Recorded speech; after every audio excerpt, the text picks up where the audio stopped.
നാം നമ്മുടെ പങ്ക് ചെയ്യുക. 16-ാം സങ്കീർത്തനം 1 മുതൽ 11 വരെ. ധ്യാനത്തിനായിട്ട് 5-ാം വാക്യം.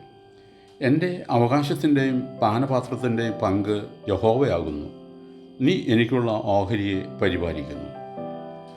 മതപ്രചാരണമാണ് ദൈവനിയോഗപ്രകാരമുള്ള ദിവ്യസേവനമെന്ന് കരുതുന്നവരാണ് അധിക പങ്കാളുകളും.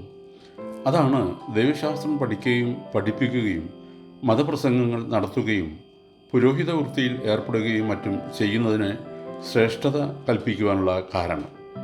മതപ്രചാരണത്തെ ചിലർ ദൈവവേല എന്ന് പോലും വിശേഷിപ്പിക്കാറുണ്ട്. അപ്പോൾ മറ്റ് ലോക വ്യാപാരങ്ങളെ എന്തു വിളിക്കും? മനുഷ്യവർഗത്തിൻ്റെ നന്മയ്ക്ക് വേണ്ടി ചെയ്യുന്ന ഏത് പ്രവൃത്തിയും ദൈവനിയോഗപ്രകാരമുള്ള ശ്രേഷ്ഠ സേവനമാണെന്ന് പറഞ്ഞാൽ അതിനോട് വിജയിക്കുന്നവരായിരിക്കും നമ്മിൽ പലരും.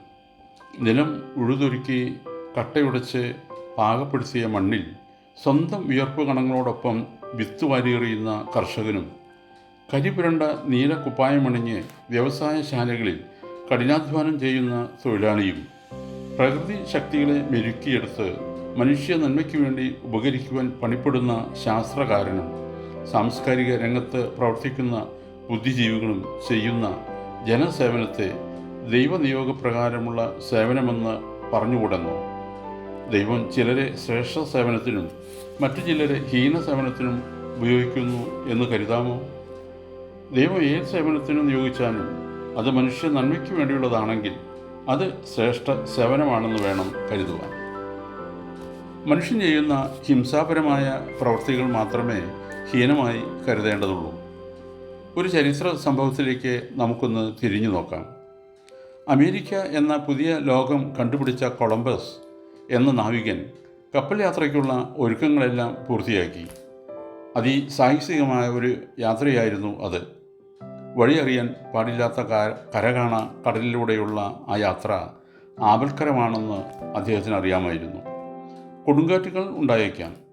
മൂടൽ മഞ്ഞിലകപ്പെട്ട് കപ്പൽ നട്ടം തിരിയുകയോ മഞ്ഞുകട്ടയിൽ മുട്ടി തകരുകയോ ചെയ്തേക്കാം.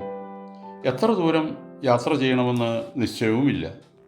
കപ്പലിൽ കരുതിയിരിക്കുന്ന ഭക്ഷണ സാധനങ്ങൾ തികയുമോ?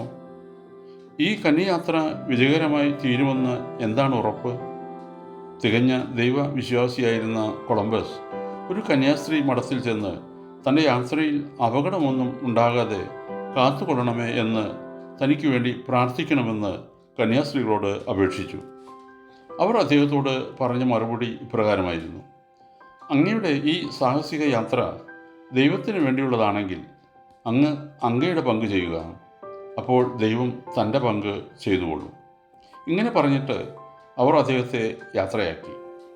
കന്യാസ്ത്രീകളുടെ ഈ മറുപടിയിൽ 2 കാര്യങ്ങൾക്ക് ഊന്നൽ നൽകിയിട്ടുണ്ട്.